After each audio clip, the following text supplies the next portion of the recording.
¿Qué es la inflación? Es la caída del valor de una moneda de manera constante. Entonces, ¿de qué depende el valor? Depende de la emisión y la demanda de esa moneda.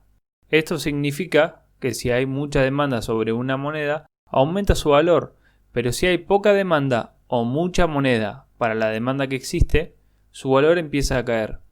Hasta acá parece sencillo, solamente hay que controlar la emisión y mantendremos el valor de ella. Pero es un poquito más complejo, ya que ¿quién controla la emisión monetaria? En la mayoría de los países, la controlan los gobiernos. En Estados Unidos, por ejemplo, la controla la Fed, que es una entidad no gubernamental. ¿Cómo percibimos nosotros la inflación? Como el aumento de precios. ¿De qué depende el precio?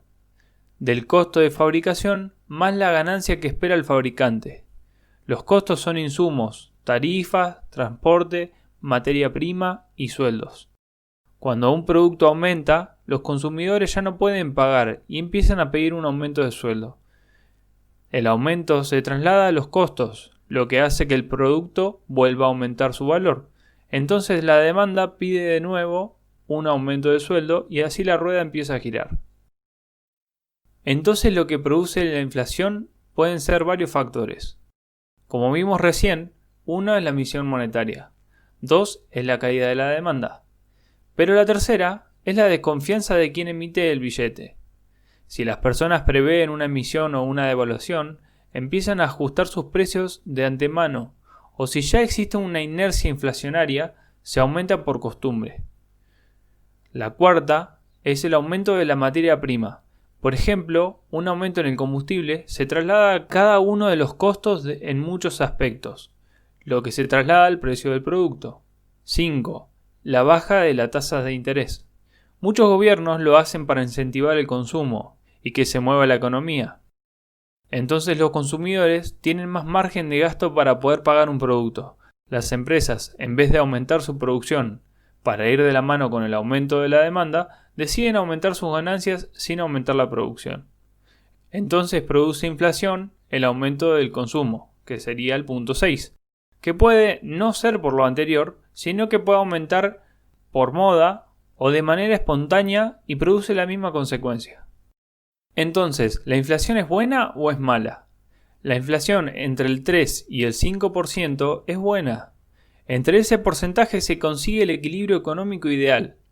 Más del 5% pasa de mala a muy mala, porque produce que la gente se quiera sacar los billetes de encima y comprar cosas. Aumenta el consumo, parece bueno, pero no, porque aumenta la inflación y las personas no pueden ahorrar.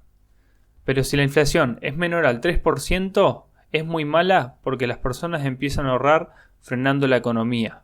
Y si la inflación es negativa, es lo peor.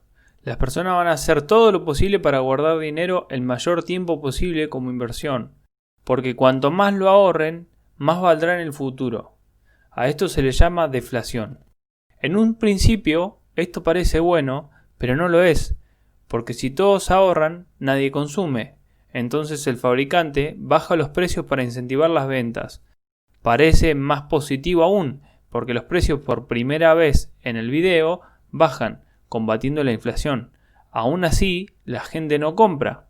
El fabricante deja de fabricar, dejando a todos los empleados en la calle, pero no nos olvidemos que los consumidores son trabajadores, entonces pasan a ser desempleados también.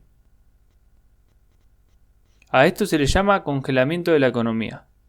Te recomiendo en mi próximo video cómo se combate la inflación y por qué pelean los liberales contra los socialistas. Si te gustó, suscríbete y compartilo. Gracias.